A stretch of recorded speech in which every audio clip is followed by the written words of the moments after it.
Halo semuanya, selamat datang di podcast kelompok 3, batch 1 Latsar CPNS, Bapeko Medan.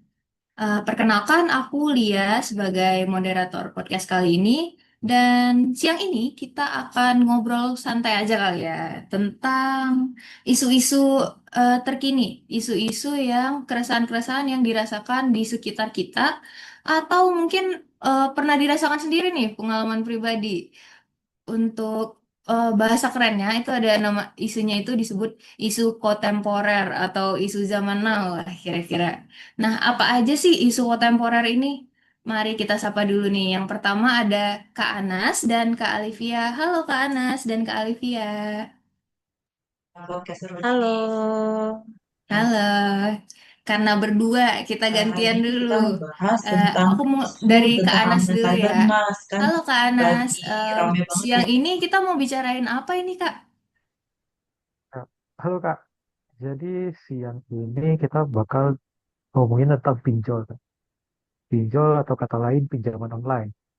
Nah, di era digital ini kan pinjol ini kayak udah mulai marak, nggak hanya pada diri kita, tapi pada di sekitar kita. Kebanyakan pinjol itu sebenarnya dia ada risiko di baliknya. Salah satunya adalah mendorong perilaku kita untuk bersifat konsumtif yang tidak sehat.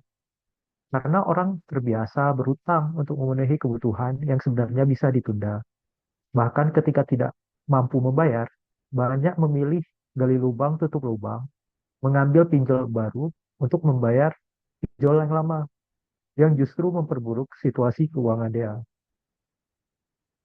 Banyak pinjol kalau zaman sekarang tuh Kak, udah mulai diawasi oleh OJK.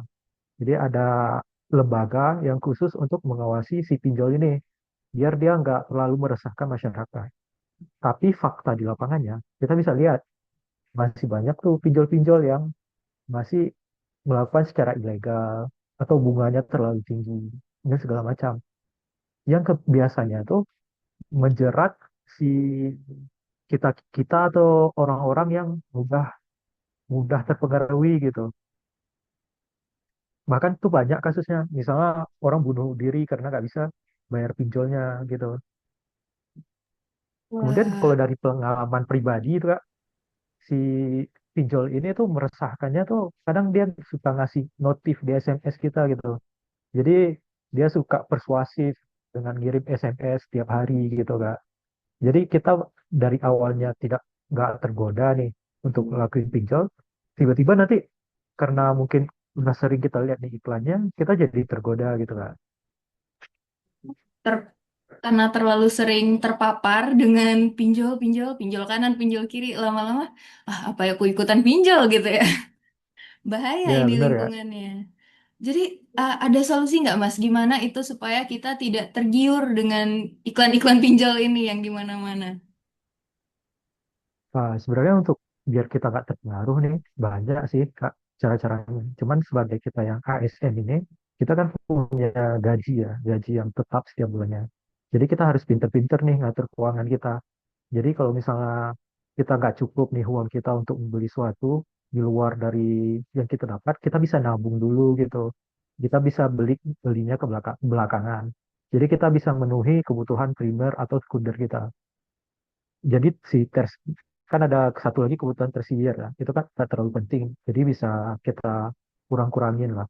Jadi kita nggak terpengaruh untuk ingin untuk pinjol gitu. Oh, begitu. Jadi kita bikin prioritas keuangan ya, Mas. Setuju, setuju benar banget, Mas. Nah, eh, terima kasih Mas Anas sudah cukup sarannya bisa saya praktekkan langsung setelah dapat SMS kita abaikan aja ya SMS pinjol ini. Nah, Nah, bisa eh, Kak langsung bisa blokir ya aja. langsung blokir siap. Iya, iya. Nah, pinjol ini sebenarnya punya saudara kembar. Namanya masih mirip, namanya judol, judi online. Untuk yang ahli judol ini, Kak Alivia. Halo Kak Alivia. Halo, takut Mau banget ya ahli ditanyakan lagi, judul. ahli judol. Bukan bandar ya, Kak? Bukan ya? Bukan, iya.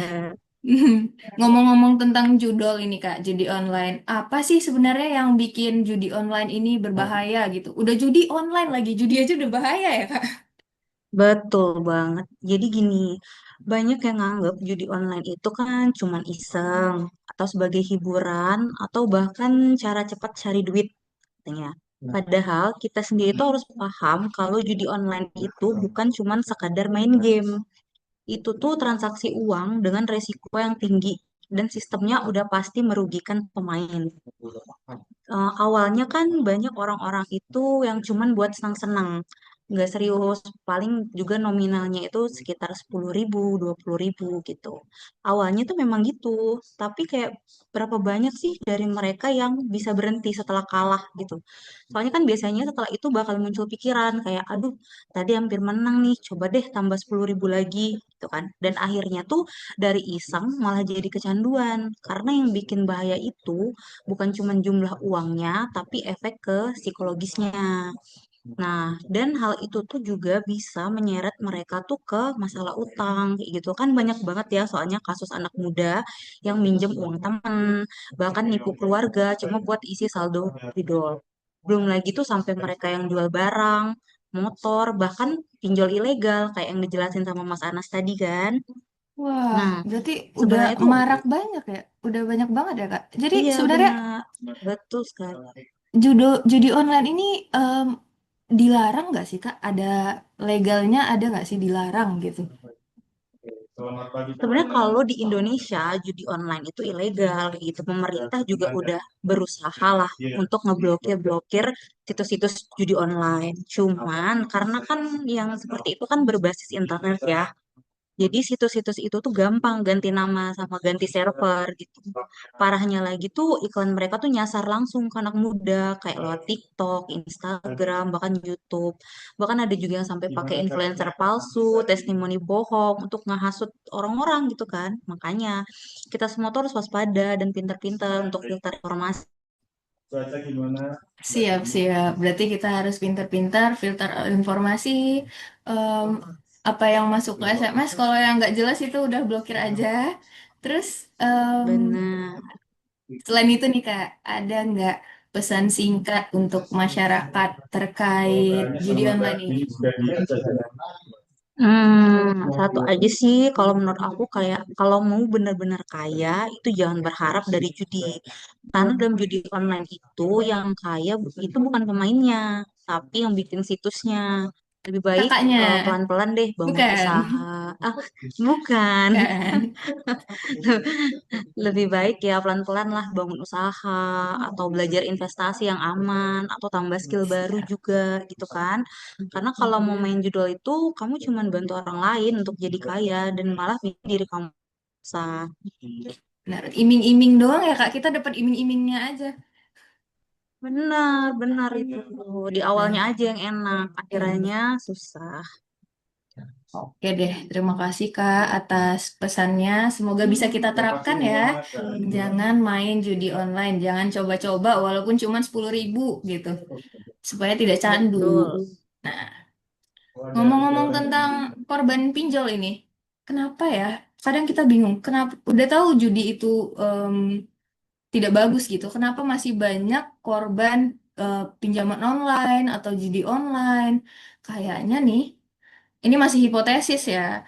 Kayaknya ini teman-teman banyak yang kita-kita ini masih banyak yang kurang membaca, kurang pengetahuan tentang hal tersebut. Jadi mudah tertipu, mudah terbawa arus.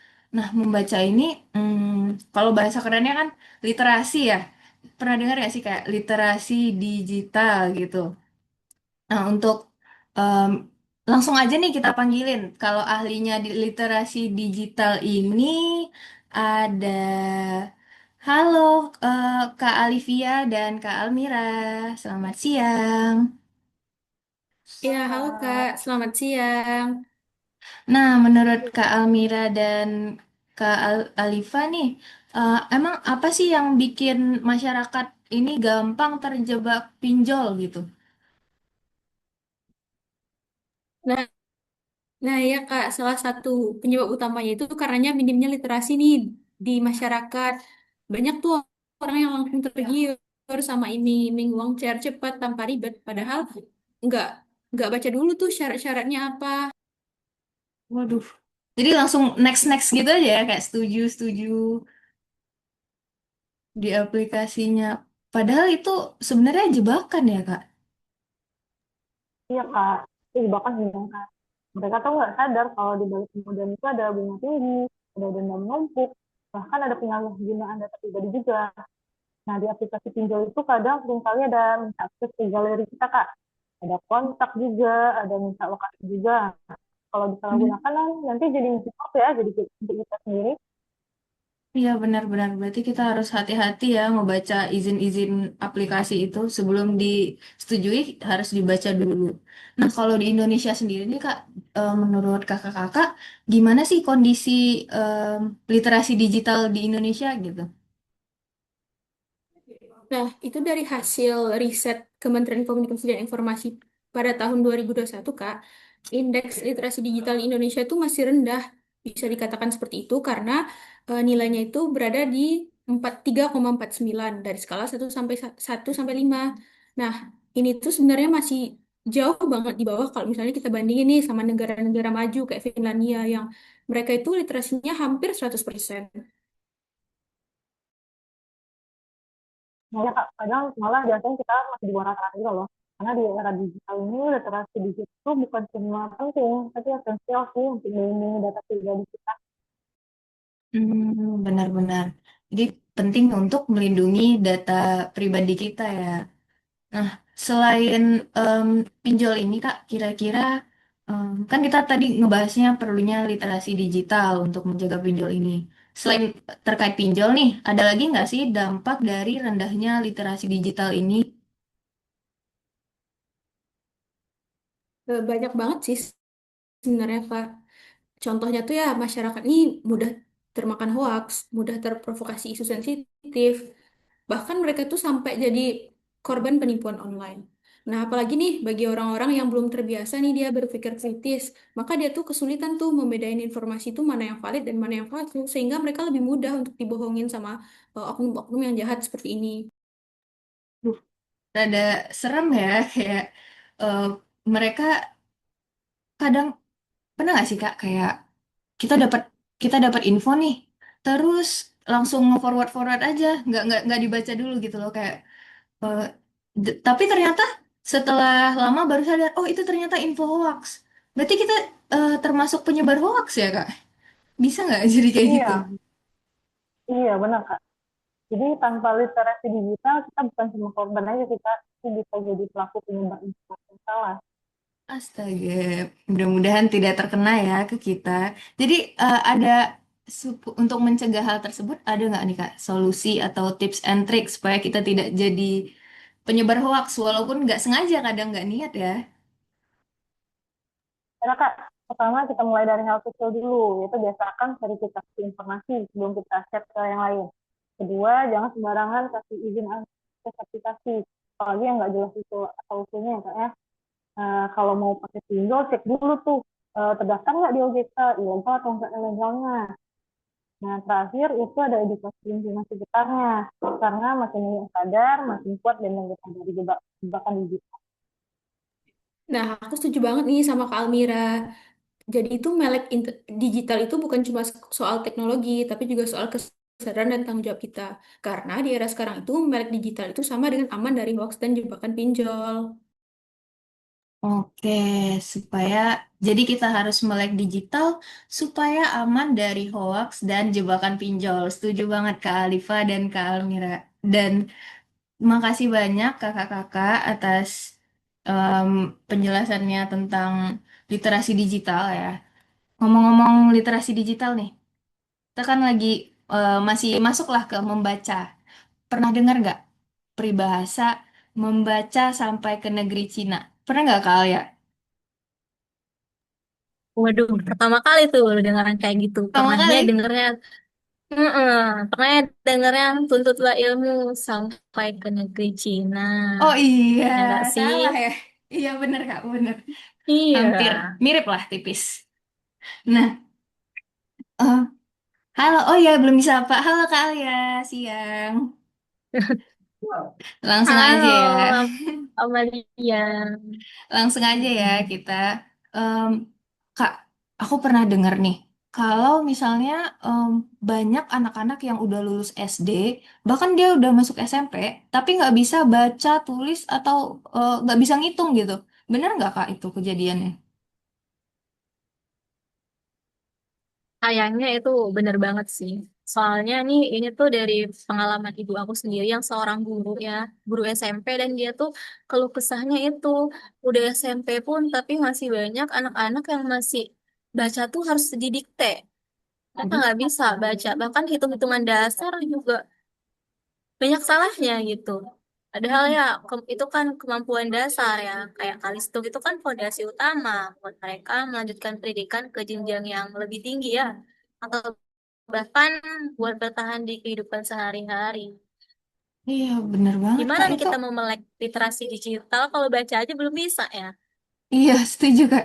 Jadi kenapa sih Kak kok sampai kayak gitu? Padahal mereka udah lulus SD loh. Apa penyebabnya gitu Kak? Hmm, ada sih beberapa faktor ya. Yang pertama ya, kayak akses pendidikan yang gak merata tuh. Anak-anak di kota besar tuh biasanya punya fasilitas lengkap, gurunya juga yang berkualitas gitu. Bahkan bisa ikut les tambahan, kayak les di Kumon, NF, atau Ruang Guru nih yang lagi ngetren sekarang gitu kan. Tapi ya Sensor di Kak, daerah jangan pelosok, promosi. oh, Gak RG. apa-apa. Nah, tapi di daerah pelosok kondisinya tuh jauh berbeda ya. Ada sekolah yang kekurangan guru, iya. Buku terbatas juga iya. Bahkan banyak buku bos nih yang aku sendiri pernah ngalamin. Buku bos saya itu robek-robek. Bahkan ruang kelasnya pun kadang belum layak gitu. Atau mereka mau ke sekolah pun harus ngelewatin jembatan yang udah mau putus tuh. Gitu. Kebayang kayak cerita ibuku zaman dulu. Ibu dulu ke sekolah melewati Ya sungai, sama sih. danau. Berkilo-kilo gitu. Iya. Nah, selain, nah itu tuh Kak, menurut Kakak ya, kayak em, ada nggak sih peran faktor ekonomi keluarga yang menyebabkan hal tersebut gitu? Itu ada pastinya. Banyak eh, anak yang harus bantu orang tuanya kerja ya. Jadi waktu belajar juga mereka kurang gitu kan.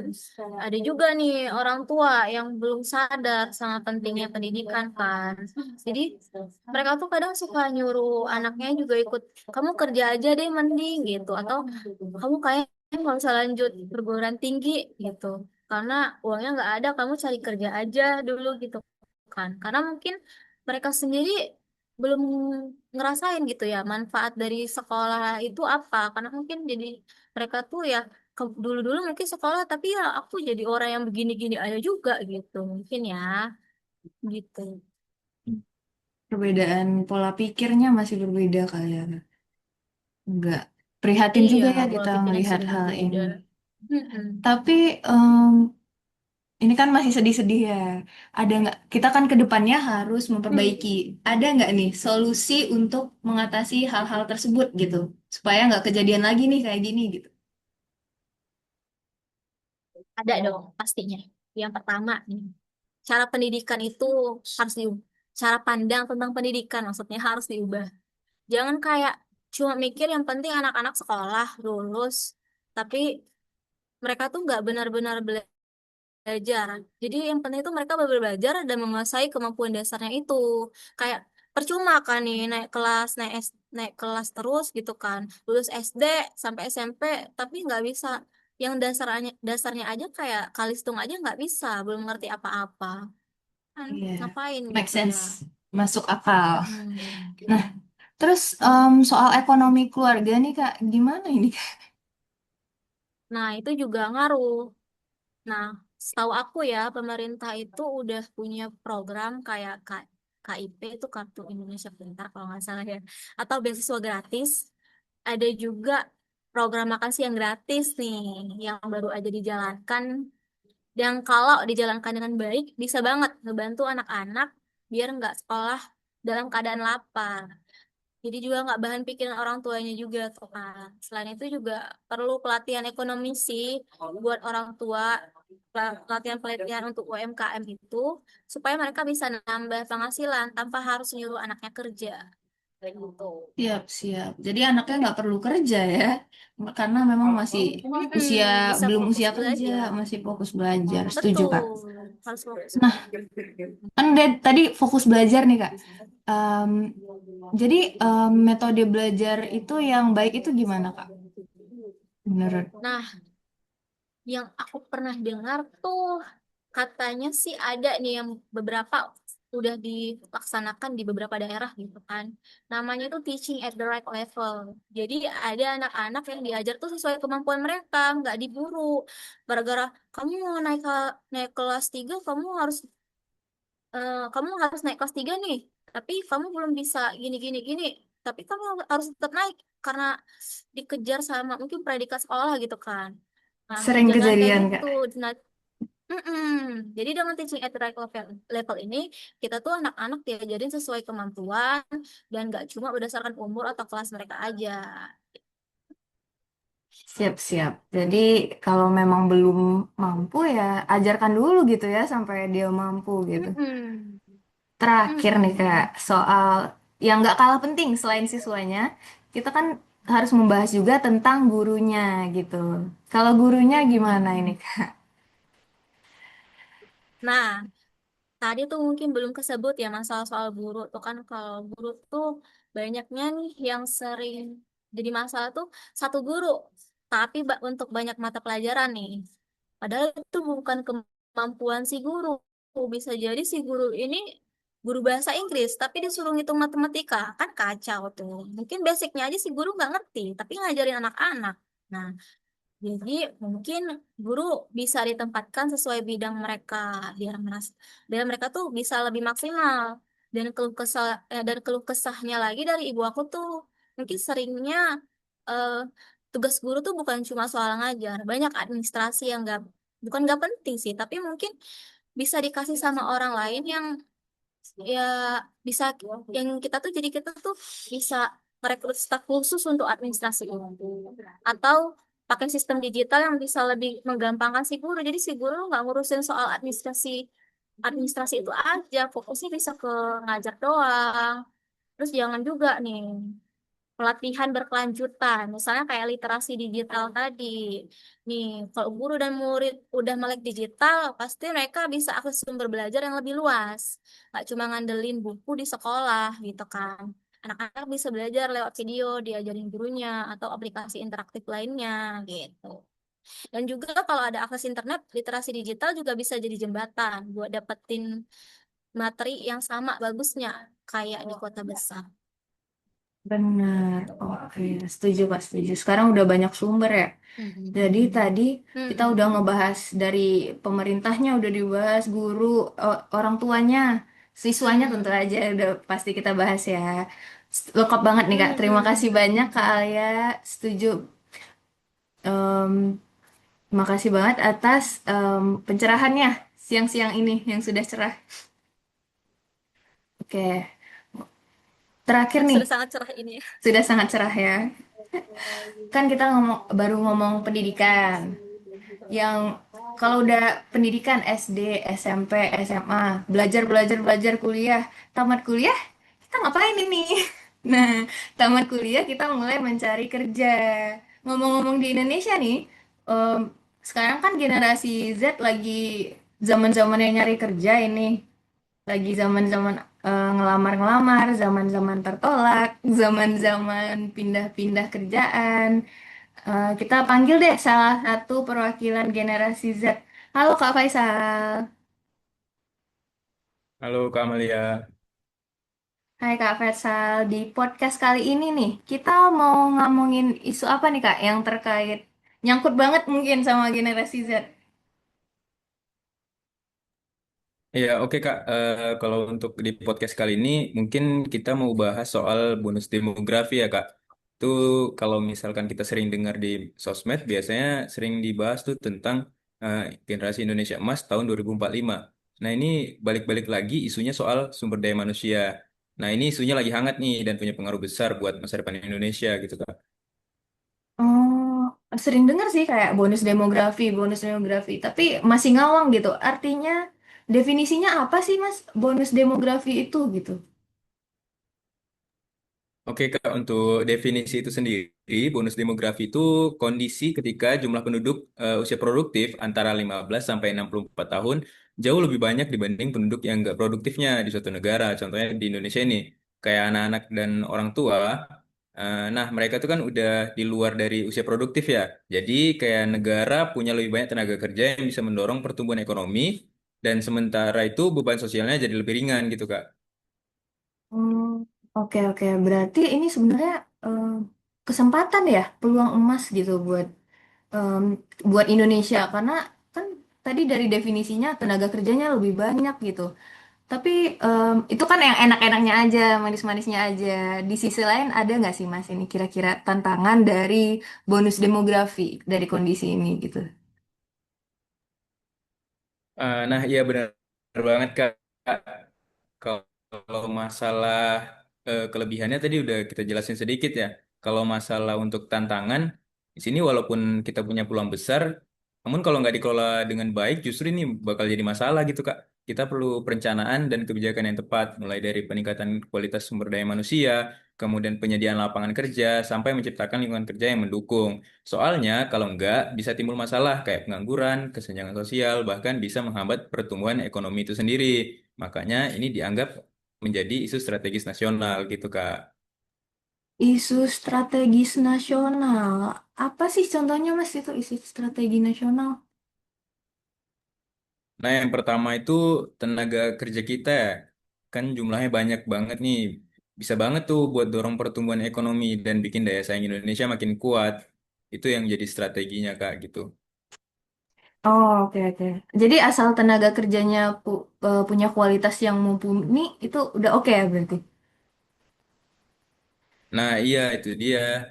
Makanya pemerintah harus serius nih buat ningkatin kualitas SDM, mulai dari pendidikan, pelatihan, sampai layanan kesehatan. Soalnya dunia kerja juga sekarang makin kompetitif kan, dan global juga pastinya. Hmm, benar sih, sangat kompetitif. Nah, untuk mengurangi kompetisi nih, Mas, mungkin nggak kalau biar kompetisinya berkurang, kita tambah aja nih lapangan kerjanya. Iya Kak, itu juga jadi salah satu solusi ya buat mengurangi eh, kemungkinan banyak yang pengangguran. Soalnya masalah lapangan kerja juga jadi prioritas program dari pemerintah saat ini untuk membuat lapangan kerja yang luas. Eh, Tentunya pemerintah bareng sektor swasta juga harus bisa nyiptain lapangan kerja yang cukup gitu Kak. Soalnya kalau enggak, orang-orang usia produktif malah bisa jadi pengangguran. Nah, itu justru jadi beban sosial nantinya gitu Kak. Waduh, bahaya beban sosial. Jadi, untuk ada pesan nggak, Mas, supaya kita nggak jadi beban sosial? Pesan terakhir mungkin closing statementnya.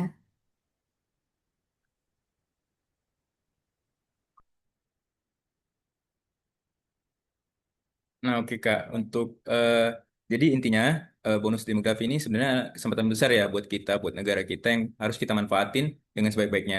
Tapi ingat, semua itu hanya bisa terwujud kalau kita semua, pemerintah, swasta, dan masyarakat bekerja sama serius dalam menyiapkan kualitas sumber daya manusianya, menciptakan lapangan kerja yang cukup, dan membangun ekosistem yang mendukung produktivitas. Kalau langkah-langkah ini dijalankan dengan baik, bonus demografi itu bukan cuma jadi peluang, tapi juga jadi kekuatan nyata untuk memajukan Indonesia ke arah yang lebih baik.